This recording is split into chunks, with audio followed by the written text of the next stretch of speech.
Hey everyone, welcome back to my channel. I'm Jolie, and today we're going to do a tier ranking of all of the books that I read in 2025. So I read 60 fiction books. There were a few others, like nonfiction, that I read that I'm not including here, and I DNF'd a handful of books, also not including here, mainly because I didn't keep track of them. They're mostly contemporary romance with a little bit of fantasy. So if that's your thing, let's dive in. Okay, so let's go over the tiers that I made first.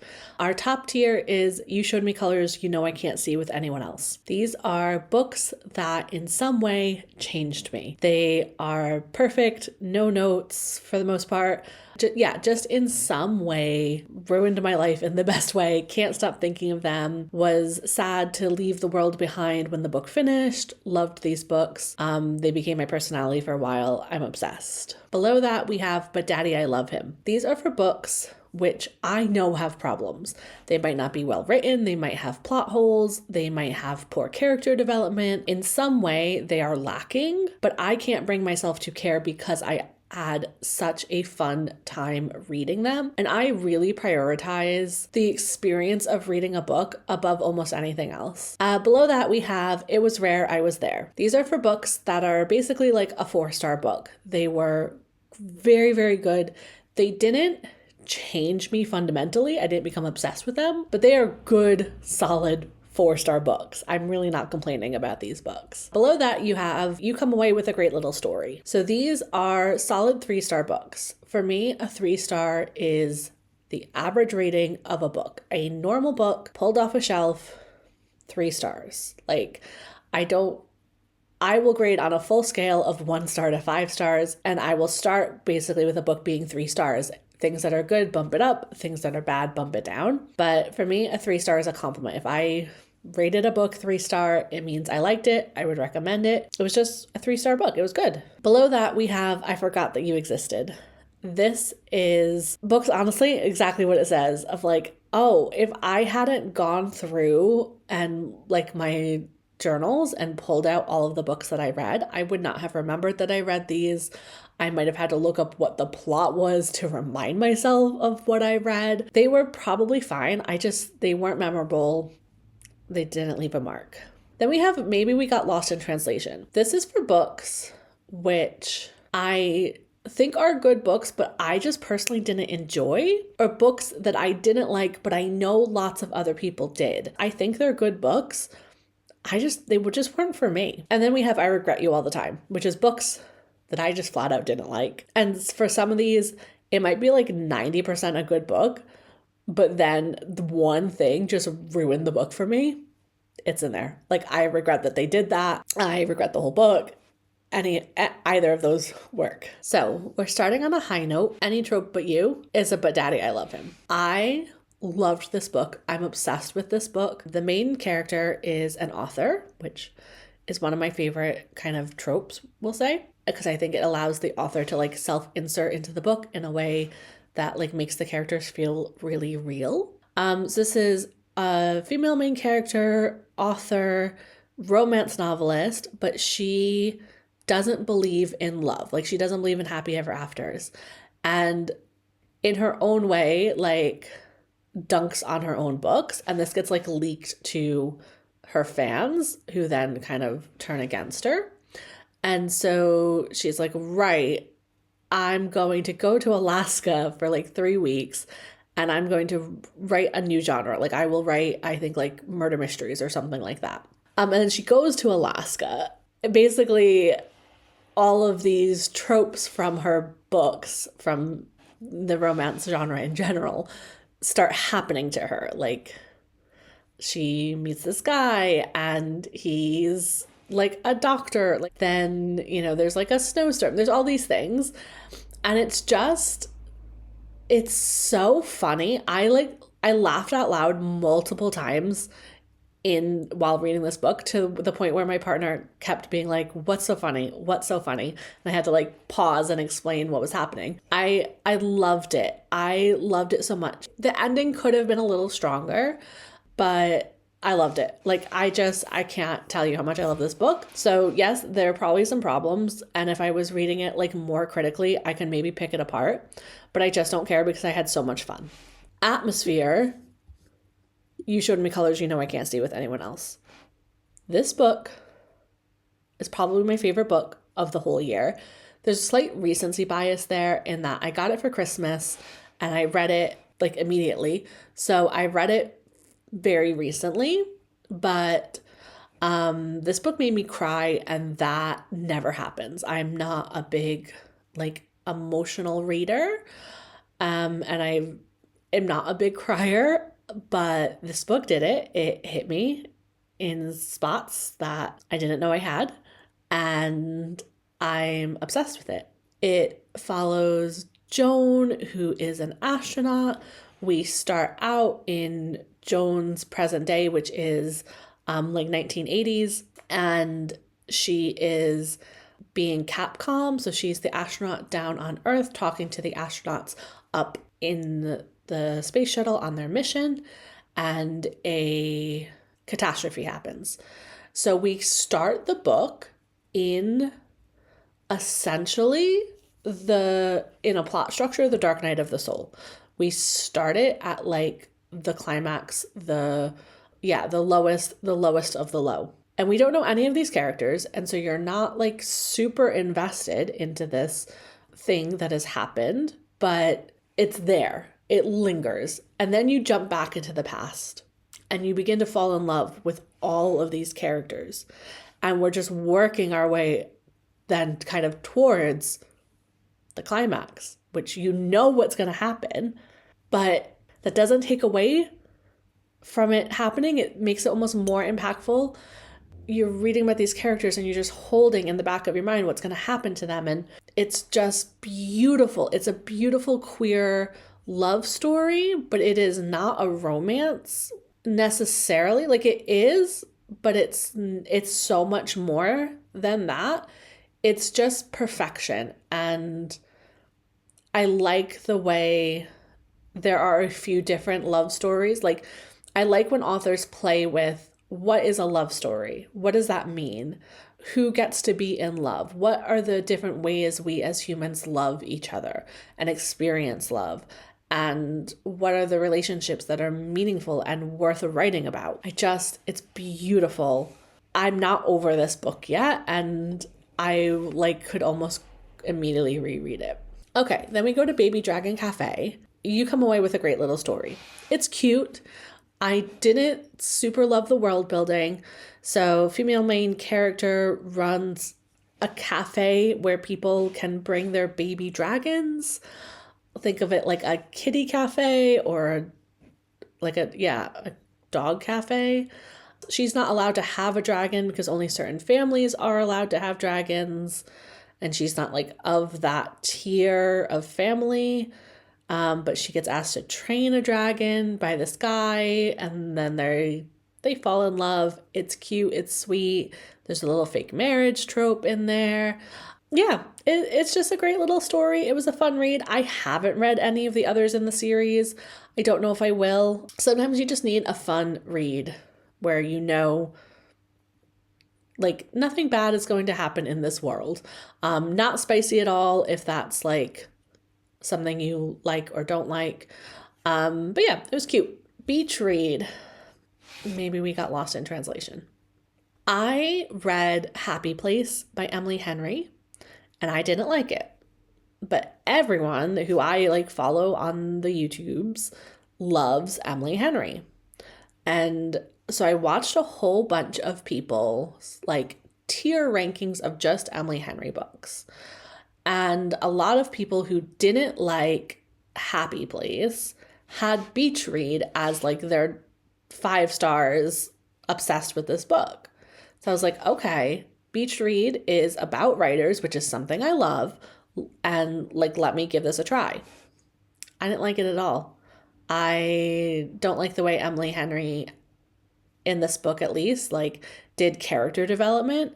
I think she gives characters like tragic backstories with that don't have depth or meaning, or like it's just being like, this thing happened to them and it's terrible, and now I'm supposed to feel like they have depth to them, but I don't. Like It doesn't ever tie back. I don't know. It's just like, it's not done in the way that I like. Like, the character development is not how I like it. It doesn't feel meaningful. It doesn't feel, yeah.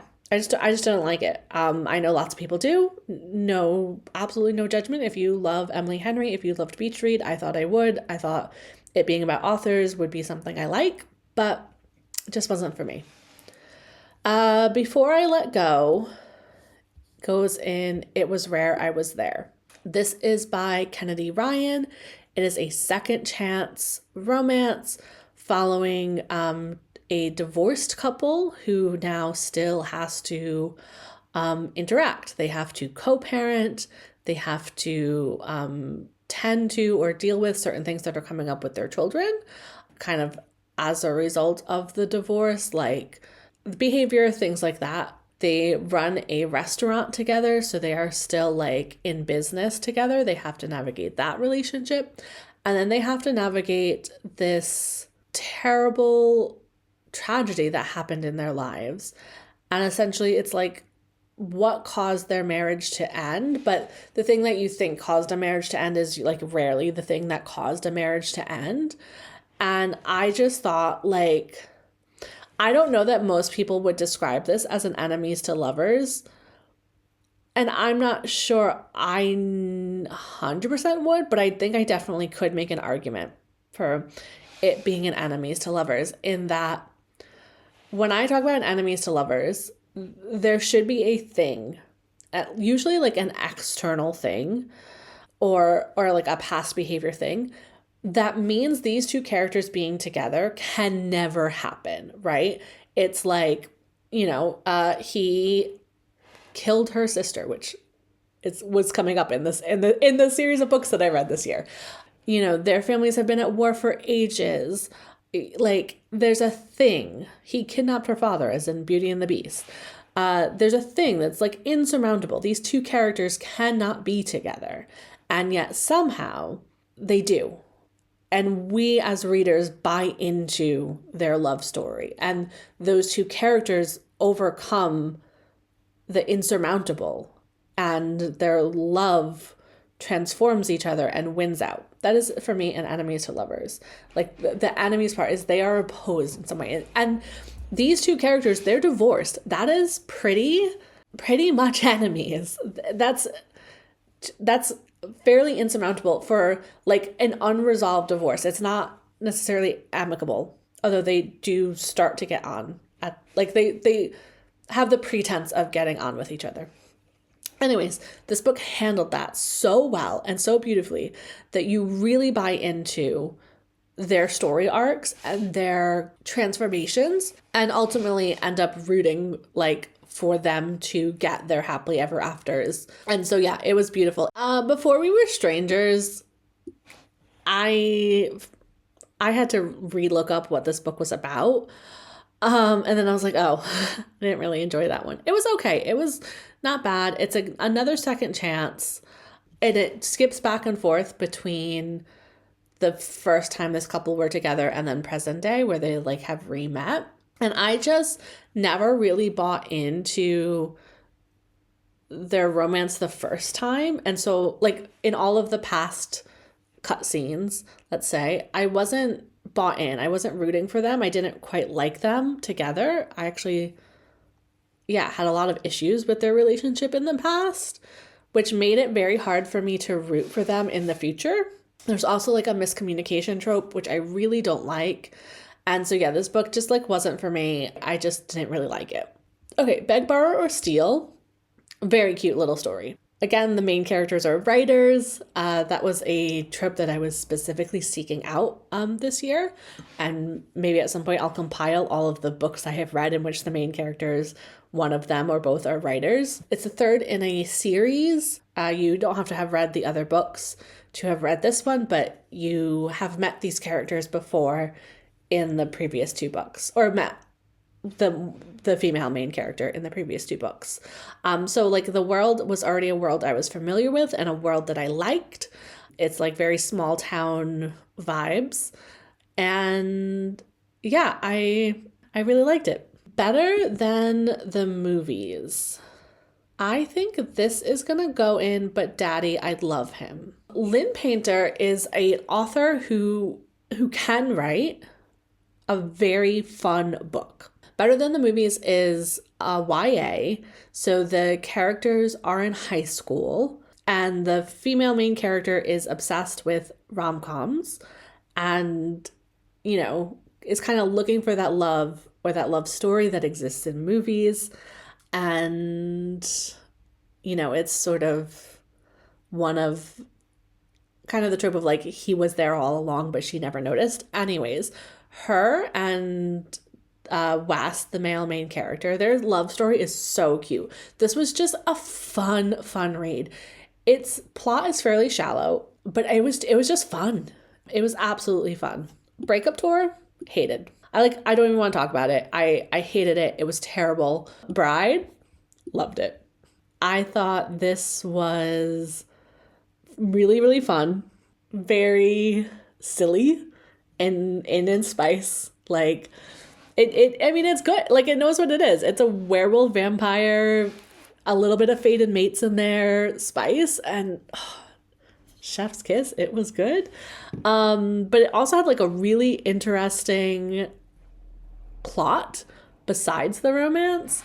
So there's like a little bit of a mystery, trying to figure out like her best friend has gone missing, and there's like political happenings trying to like undermine his status as werewolf alpha, and you're just trying to like figure out what's going on. I loved it. I read it in a day. It was great. Charm Offensive is next. And honestly, I'm going to put this in You Showed Me Colors You Know I Can't See with anyone else. This is a gay love story. So we have two male characters. One of the male characters is a contestant on a Bachelor-esque reality show. So he has to date a bunch of women in the reality TV show format. And the other male main character is a producer on that show, specifically in charge of like managing our other main character. So you like, it has to interact with him a lot, and, you know, they flirt and fall in love. It's very, very cute. I really liked the depiction of therapy in this book. A big problem I have with a lot of romance books is that the characters need to go to therapy and they don't. And there's like a depiction of like the relationship kind of like their problems. The thing that they're like, that is an obstacle at the beginning. So like they don't believe they're lovable, or they believe everyone will cheat. Like they never do the work of resolving that. It's just like this person fixes them. And I hate that. Charm Offensive really did a good job of like, sometimes you got to go to therapy. And I loved that. And I feel like I love books about reality TV. Like I don't watch like The Bachelor or The Bachelorette, but I love like Survivor. I love Traitors. I love like Real Housewives. So I love like reality TV. So that was a big bonus for me. And I read another book that had a same plot as this, but it was a male and a female main character. So the woman was being cast on like a Bachelorette type show, and he was like the director of that show. And I got like, I don't know, 25% in, and I was like, I can't do it because it just wasn't as good as this one. I just feel like this sort of ruined me for that trope, like reality TV show contestant producer trope. I don't know how many books out there are like that, but this is the best one I ever read. I was obsessed with it when I finished it, and yeah, I just think it was so good. Crooked Kingdom is It Was Rare I Was There. So this is a duology with Six of Crows. So let's just go find Six of Crows here. Six of Crows is You Showed Me Colors You Know I Can't See with anyone else. I read Six of Crows, which is a fantasy heist, kind of like feels like it's set in the past. Like, you know, people don't have mobile phones. It feels like Victorian to me. But there's magic, and there's a heist that has to happen. And it's told through the point of view of 6 characters, which I didn't think I would like, but I ended up loving. And I'm just obsessed with Leigh Bardugo and how she world builds and how she writes. There were so many like sentences that I would just stop and highlight and like reread because of how beautifully she describes things. This book gave me jump scares, which I'm like, I never get jump scared in a book, and this book did it. And like, it made me at times like, yeah, like gasp. And like, I was just so enthralled in this book. I obsessed with it. It was one of those books that really, like, when I finished it, I was sad to finish it. I think about these characters all the time. I loved it. And then Crooked Kingdom is the second book in the duology. And I think because I loved Six of Crows so much, this one was just a little bit of a letdown. I wasn't as like enthralled with it. It picks up from the exact point where Six of Crows finishes. Like, they could just be one book. It'd be a massively long 800-page book, but like, it's one story. But somehow Crooked Kingdom it was still great. I still rated it 4 stars. I still loved it, but it just felt like a letdown because of how much I liked Six of Crows. Like, it's not a dig on Crooked Kingdom. It's just Six of Crows was that good that unfortunately Crooked Kingdom was just like, oh, that was okay. But I think it's still like a 4-star book. A Deep End by Ali Hazelwood. I'm sorry to do this. I love Ali Hazelwood. We Can See Bride. I love Ali Hazelwood. I bought this book as a physical copy and then finished it and put it in the charity pile. This one's not for me. And it could have been good. And that's why it goes in I Regret You All the Time and not maybe we got lost in translation. We didn't get lost, Ali. This could have been good. But there are certain things that made it not good. And one of the things that made it not good for me is personal taste. How the spice scenes were in this book. It's supposed to be like BDSM. I don't know if I'm buying that. It's sure a little kinky, but I don't know. Anyways, but yeah, there were certain things about, I guess, sex scene tropes that are very off-putting to me. Like, it's just a visceral, like, no. But I could forgive it that. Like, that alone would just be like, maybe we got lost in translation, this book's not for me. But also, I didn't like the character development. And I think it's really bad.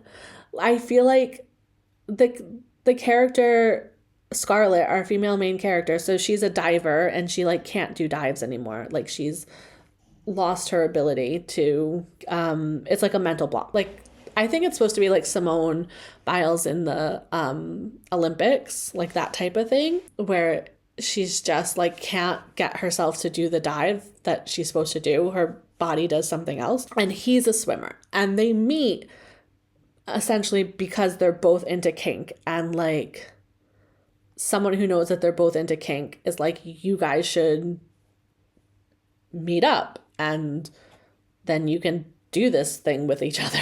I feel like I'm describing that badly, but I also feel like that's how it goes. And then basically, like, she's going to therapy, but therapy isn't helping her. And it turns out she just needed kinky sex and then she can do the dives. And it's like that bad. And that's not a portrayal that I want in my book. The ending is the thing. If her story is I can't dive because of something, right? There's an inciting incident in her past that means she now is struggling to do her dives. Her character development, she needs to have a moment of like realization around why she can't do the dives. And that needs to like be resolved. And then she attempts to do the dives and then she can, right? Because she's had this new lesson. She never gets that. It's just like, oh, I'm fixed now. He says something to her maybe in the throes of sex or something like that. And it's just like, oh, I'm fixed. So I hated it. I really hated it. I'm so sorry, Ali Hazelwood. I love Ali Hazelwood. I'm like, I will put her in But Daddy, I Love Him. Her books have problems, but I love them all.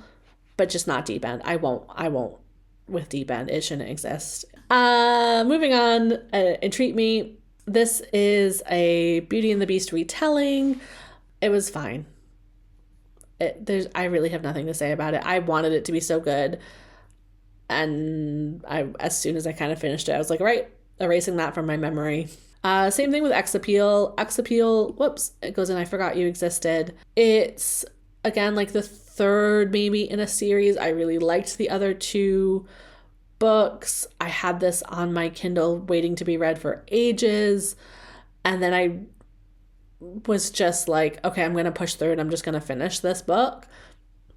It was fine. Unfortunately didn't like it as much as the rest of the series. Really kind of didn't enjoy the experience of reading it. And at the end was like, cool. If this book hadn't been on, like, in my journal, I wouldn't have remembered that I read it. Flawless. I thought this book was well plotted. I didn't love the characters, but we'll say you get a great little story. Like I said, I think this book is well written. I think this book is well plotted. I think the character development and character growth is pretty good. I just hate the main male character. I don't like him. I don't like how he talks about the female main character. So that is ruining this book for me a little bit. But I think I read this book from a very analytical point of view. Like, I intentionally did a lot of annotating and did a lot of highlighting because I was using this book as like a study of romance novel story structure arc. Like, okay, here's what's happening in these chapters. Okay, like this is, the try-fail, this is this. So I was really analyzing this book. And so I read it quite slowly, whereas normally I would read a book like this in, 1 or 2 days quite quickly. And so I think if I had just read it for fun without like that really analytical lens, I would just been like, oh, that was a great little story. But because I paid so much attention to the main male character, I was like, I hate you. Sorry. Gilded Wolves, we got lost in translation. It's set in like, again, maybe like 1800s Paris or something. And it's supposed to be a fantasy heist. So I thought I would like it after Six of Crows. I just didn't feel like I understood this book. It just felt like it assumed I had a lot of knowledge that I didn't. And it was like based on some real events, but then with a fantasy twist. And I don't know anything about those historical events. I just was like, I needed this book dumbed down a little for me. This book wasn't for me. I didn't get it. The person whose recommendation video I got this from loved it. Like she said 5 stars, changed her life. I think it wasn't for me. God and the Gummyho. Obsessed. It is not a 5-star book. I thought the ending was a little rushed, but it had immaculate world building. Like I read this book at the very beginning of this year or last year. I still think about it all the time. It's an enemies to lovers that is done so well. I might reread this book. It's so good. Highly recommend. Okay, Half a Soul, but Daddy, I Love Him. This book was sold to me as Howl's Moving Castle meets Bridgerton. I don't know how I feel about that. I definitely see the Bridgerton element. And then I guess there's like a little bit of like magicalism happening. I just thought it was so cute. I had such a fun time reading this. I think there's problems. Again, probably with plot, probably with character development. I just really liked it. I just had a fun time. Holiday Ever After, great little story. This I just read recently. It's like a Christmas book by Hannah Grace. She's city CEO type vibes. He is small town, like handyman, carpenter. He does a bunch of stuff. Her corporation that she works for ruined his life. That type of vibe. It's very like Hallmark movie-esque, but it's very cute. How to End a Love Story. You showed me colors you know I can't see with anyone else. Again, maybe not 5 stars, but the premise of this book, our female main character is an author whose book is getting turned into a TV show. and our male main character is working on that TV show. She gets brought in as like basically like an advisor because she wrote the book, and they're working on the screenplay. And so she's like sitting at all the writers' tables, in which our male main character is there. And our male main character at the beginning of the book, so not a spoiler, is described as essentially having killed her sister. It happened years ago. There was a car accident. He was the driver, and her sister, unfortunately, was involved in this accident and died. That is an enemies to lovers. That is a wild premise for an enemies to lovers. How do they overcome that? How? But they do, and it's beautiful and it's sweet. I was blown away. Yeah. How you get the girl? I'm going to put this in It Was Rare, I Was There. I was thinking great little story. And I'm going to bump it up because it's queer, because it's sapphic. I had a lot of issues with this book. There were a few things I didn't like, and it particularly ends. I didn't leave this book feeling super happy because it ends on a fine note. There's some quite serious things that happen for the main characters that like, and it talks a lot about depression. One of the main characters has pretty debilitating at times depression. And so the dark night of the soul part of the book is so dark that I didn't quite get lifted out enough to finish the book feeling satisfied, feeling like I got, that was a nice little story. I left feeling like, oh wow, that was heavy. That was a lot. But I liked it a lot.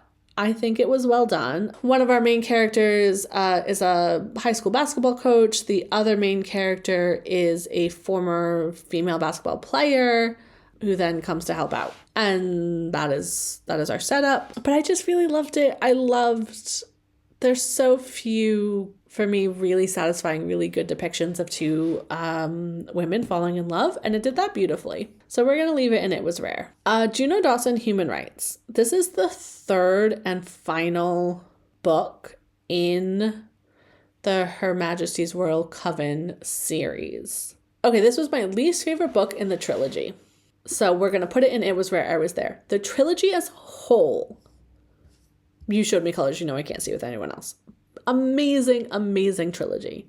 But the third book, like Crooked Kingdom, it just was okay. It was good. It was good. It was good. It just didn't hit the same as the beginning. So if I was rating the trilogy as a whole, we're going up here, but just the third book, it was like, okay. If it makes you happy, but Daddy, I love him. I like this one because the characters were older. Again, I had such a fun time reading it. It's set in the 90s, which sometimes was a little bit cringy, just like in terms of world building. You're just like, oh, that's kind of pulled me actually out of the immersion that I was in. He's a single parent. She has to move from a city to this small town to take care of the inn, which I love. I just loved. It was just so fun. Just so sweet. Slow burn, and I don't normally like a slow burn, but this was worth it. Loved it. It couldn't have been anything else. So good. Okay. It's different this time. Second chance. I didn't love it. It was fine, but it was very forgettable for me. I'm Looking for a Man in Finance was terrible. I'm so sorry. I just grabbed this on a whim from my local bookstore because I thought the title was very funny and it just wasn't good. Made for Each Other. This is the worst of the But Daddy, I Love Him. Let me tell you, this book is terrible. Like it's badly plotted. There's so many plot holes. It tries to make a commentary on like him being rich and her being the maid, and it does not do that well. But again, so this is another Lynn Painter. I just had such a fun time. It was so bad, but I couldn't bring myself to hate the book when I was done. Like, I don't know how to explain it. Like, it's genuinely not a good book. But if I had to just be like, rating books on if I enjoyed it, if I enjoyed the experience while I was reading. Yeah, I did. Ninth House. Ugh. Ninth House, another Leigh Bardugo. This one is not romance. This one is, for me, like horror thriller with like paranormal thriller, maybe. There's ghosts, there's murder. It at times was too graphic for me. But it opened me up to like wanting to read more outside my typical genre. Nora Goes Off Script. Loved it so much. So much. This goes in You Showed Me Colors You Know I Can't See With Anyone Else, not only for being an exceptional book, but for being an example of a miscommunication trope done really well. It was like, oh, that is the only way that could have gone. That is absolutely like, yeah, it makes perfect sense that those characters would have responded and kind of created that miscommunication because of like their internal stories and how they were sort of their insecurities and how they were viewing the relationship. And then time passes and you're like, oh, okay, now these characters are developed enough that I believe that when they come back together, like it can actually work. So I just loved it. So good. Not for the faint of heart. It was just not for me. It's a queer retelling of Robin Hood. I just didn't really like it, but I know lots of people that did. Not in Love. Honestly, I'm going to put this one in I Forgot That You Existed. I just keep forgetting what this book was about. I'm sure I enjoyed reading this.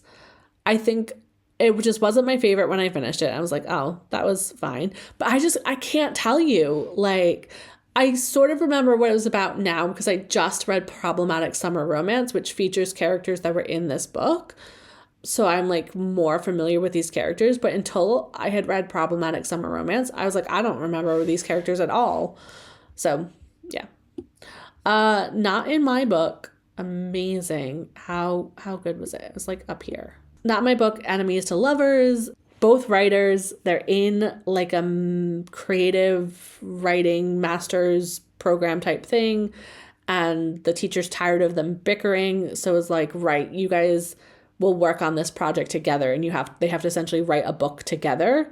So we have them navigating their relationship, like their dynamic where they don't like each other and overcoming that. And then they're also kind of like resolving things on the written page, like between their characters. It's so good. It's so good. It was Katie Holt's debut novel. She has another one coming out this year that I'm super excited for.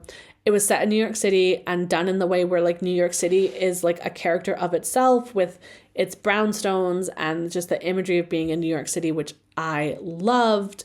If you love like You've Got Mail, it has very similar vibes. It was perfection. Nothing Like the Movies. Okay, I'm going to put this in I Forgot That You Existed. Here's the thing. Better Than the Movies was great. Nothing Like the Movies is a sequel in which we start with our characters broken up, which I hated because they were so good. And yeah, I just didn't like this one as much. I kind of want to forget that it existed. Honestly, like it was not that good. Okay, Onyx Storm. Oh, where do we put Onyx Storm? I love this series. Fourth Wing, amazing. Opened me up to the world of dragon books. I'm in. Second one, good. Third one, do you come away with a great little story? Do I regularly... Honestly, I think we have to go there. I think if you asked me what happened in this book, I don't know. They visited islands? I don't know. Their books are getting worse and worse. And I just was so disappointed in this one and so disappointed by the ending because, so here's the other problem. I thought that this series was a trilogy and I thought we were getting the third in a trilogy and it's not. And that was very disappointing that this book ended with just like, oh, we're getting another one and I've got to wait years for that. Honestly, I don't really know what happened. I will still read the fourth, but I'm hanging on like by a thread to this series. Out on a Limb, great little story. Does have a pregnancy trope, if you're into that or not into that.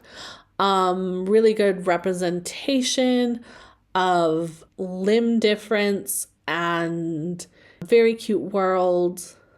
I liked it a lot. Picture Perfect. I really liked it. It's almost a but daddy, I loved him, but we'll put it here for now. He's a hockey player.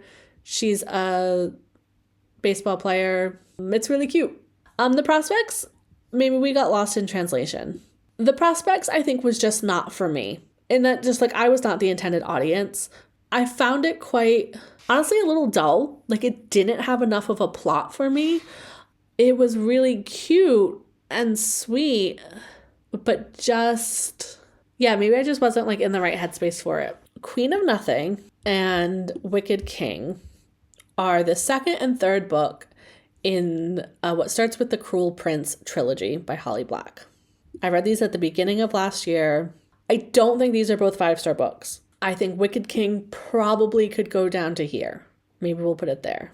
But the series as a whole, I was obsessed. I talked about this book to everyone. I miss this world all the time. Like Holly Black's world building in this, I miss it all the time. I want to be there. I want to revisit these characters. I love Jude with my whole heart. I'm just obsessed. I have like nothing bad to say about the Cruel Prince trilogy. Which goes in, but daddy, I loved him. I have a lot of problems with the ending of this book, just in terms of like pacing, but I loved the world building. It was so sweet. This is, again, it's not a romance, kind of a cozy fantasy mystery, a witch. How do I describe it? So there's like a coming of age ceremony, which is happening when this witch turns 30 and something goes wrong. And she has to spend a month basically like proving that she deserves a second chance and that she is worthy of her magic.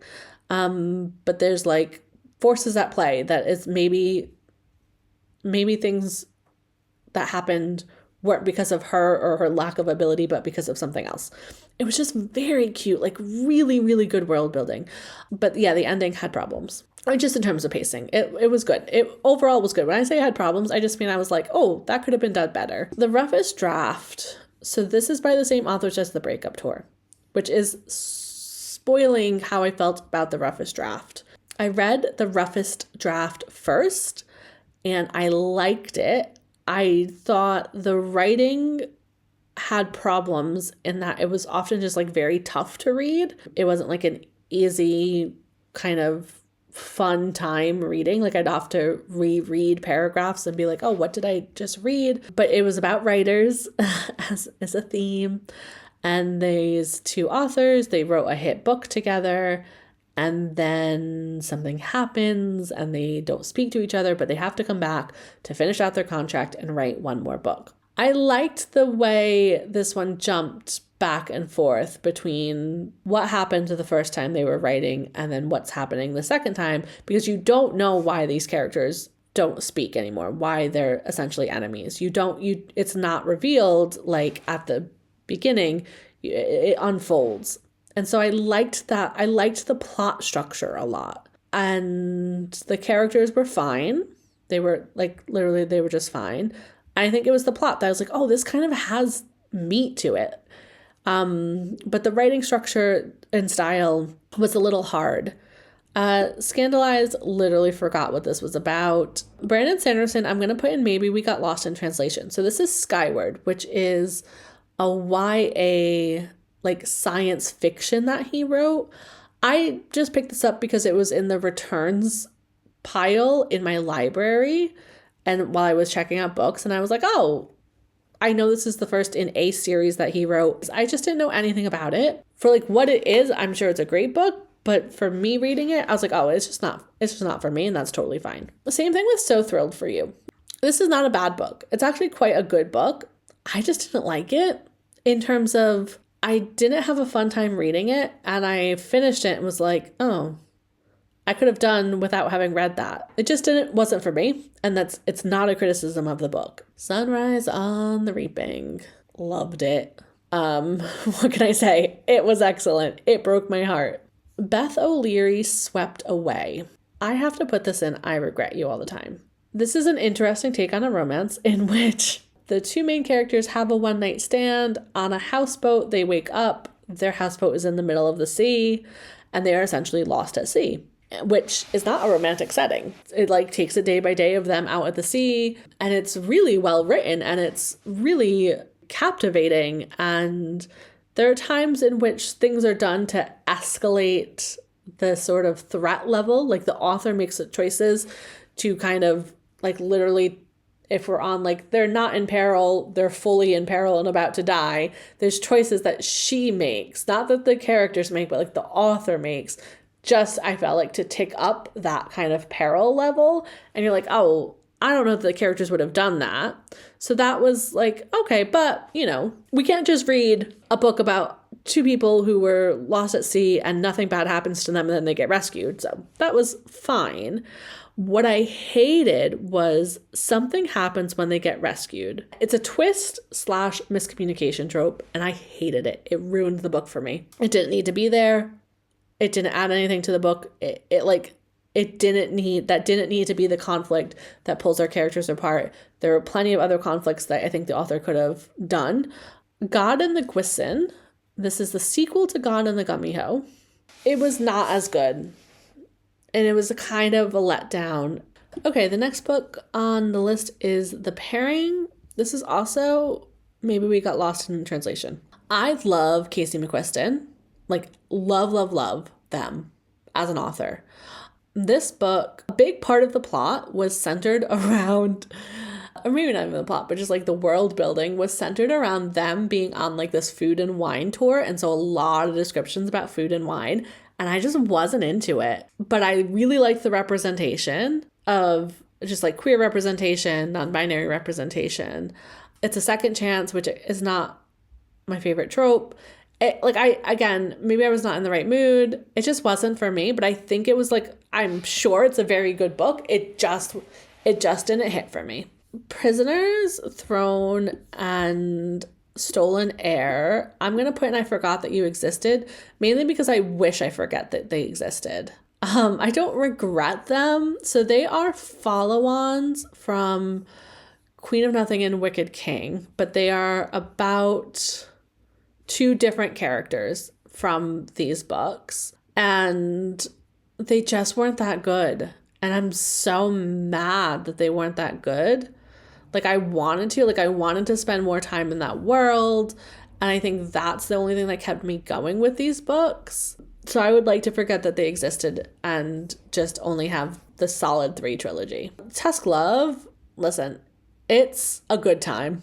It's, if you're a fan of Critical Role, you'll know what Tusk Love is. For those of you who don't know what Critical Role is, which is a like D&D role play group. I don't know how to describe it. It's people play D&D. And in their campaign, they find a book called Tusk Love in a bookstore, which is basically like a smutty romance. That's all the book is.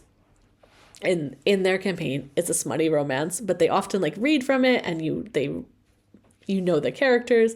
They talk about this book multiple times in their like 3-year campaign. And so then they got it produced. They got like an actual author to write this book. So the author is coming into this book essentially just having to produce a smutty fantasy romance. And that's what she gives us. But she does a good job at adding plot, and I liked it. We Could Be So Good changed my life. I love this so much. We're in like 1950s. It's gay. It has so many themes of like found family and love persisting even when that love is illegal. It's just so good. That's all I have to say about it. What Happens in Amsterdam? But it's a great little story. I loved it. The characters were older. Second chance. Fake marriage. When I say the characters were older, they're like in their 30s, which is nice to see. Really nice world building. Really, really sweet little story. When in Rome, honestly, so this is the first book from the Beg, Borrow, or Steal universe. I read the second one first, and then I went back and read the first one, and then I read the third one. I didn't really like When in Rome as much. She's like a celebrity. He's small town dude. But I just didn't really like this one as much, and I regularly forget that I read it. Wild and Wrangled, cute little story. Another Second Chance. I liked it. I really like those series. It's like my least favorite in, again, that series of books. But yeah, I thought it was cute. All right, Wild Card. Honestly, I think this is a 3-star book. I don't know. I loved it. And I don't feel like I should have. Like, the premise of she falls in love with her ex's dad shouldn't work, but it does. And like, it's not even weird at all. And I loved it. Now, Wild Side's a 5-star read. Listen, I'm obsessed with this book. This is another example of an enemies to lovers, where maybe they're not traditional enemies, but they have a really big thing that they have to overcome between them, like an obstacle. I really loved it. There's like a hidden celebrity element. It was just so good. I like unashamedly obsessed with this one. Witch's Guide to Fake Dating a Demon. Listen, this has problems, sure. I don't care. It was sweet. It was fun. She's a witch. He's a demon. I'm sold. It was great. And You Should Be So Lucky is You Were Rare, I Was There. This is set in the same world as We Could Be So Good. It's set around a character that we were introduced to in We Could Be So Good. He is a journalist. The other he is a baseball player. Again, 1950s, New York, queer. And it was excellent. This is the same problem as We Could Be So Good changed my life. And so You Should Be So Lucky inevitably falls just slightly short, but is still unbelievable. Okay, so let me just see if these are in order. Atmosphere, definitely the best book I read. Sure, then Six of Crows. Queen of Nothing, no. Cruel Prince, if I had read Cruel Prince in 2025, it would be right after Atmosphere. But Queen of Nothing is more down at the bottom. Then we're gonna go, this is tricky. We Could Be So Good, Nora Goes Off Script, Wild Side, Charm Offensive, How to End a Love Story, Queen of Nothing, Ninth House, sure. But Daddy, I Love Him. This is definitely the worst of But Daddy, I Loved Him. Then that, maybe then that. Yeah, let's go with that. It Was Rare, I Was There. Human Rights is higher. How You Get the Girl is lower. Probably Before I Let You Go is lower. I think something like that. You come away with a great little story. What was the best of these? Out on a Limb, What Happens in Amsterdam, Flawless, Holiday Ever After, Wild and Wrangled. Sure. Oh, I forgot that you existed. I don't know, it's very hard to rate these because I don't remember much about them. Something like that. The Pairing, because The Pairing was good. The Prospects was good, Skyward was good, and so Thrilled for You were good. They were not for me. Then Gilded Wolves, again, good, but not for me, not for the faint of heart. Beach Read, I actively didn't like. Maybe we'll do this. That feels better. Beach Read is going in I Regret You All the Time, because these 6, I would happily recommend these 6 books to anyone. If you were like, I'm looking for XYZ, I'd be like, I read this book, like it wasn't for me, but I think it really fits what you're describing. I would absolutely recommend them. These I wouldn't recommend. Breakup Tour is by far the worst. I'm looking for a Man in Finance. There we go. I Regret You All the Time, Deep End, Swept Away, Beach Read, I'm Looking for a Man in Finance, and The Breakup Tour. And there you have it. There's the 60 books that I read in 2025. Let me know what you agree with me with. What do you disagree with? Do you have book recommendations? I'm happy to hear all in the comments, and I will talk to you later.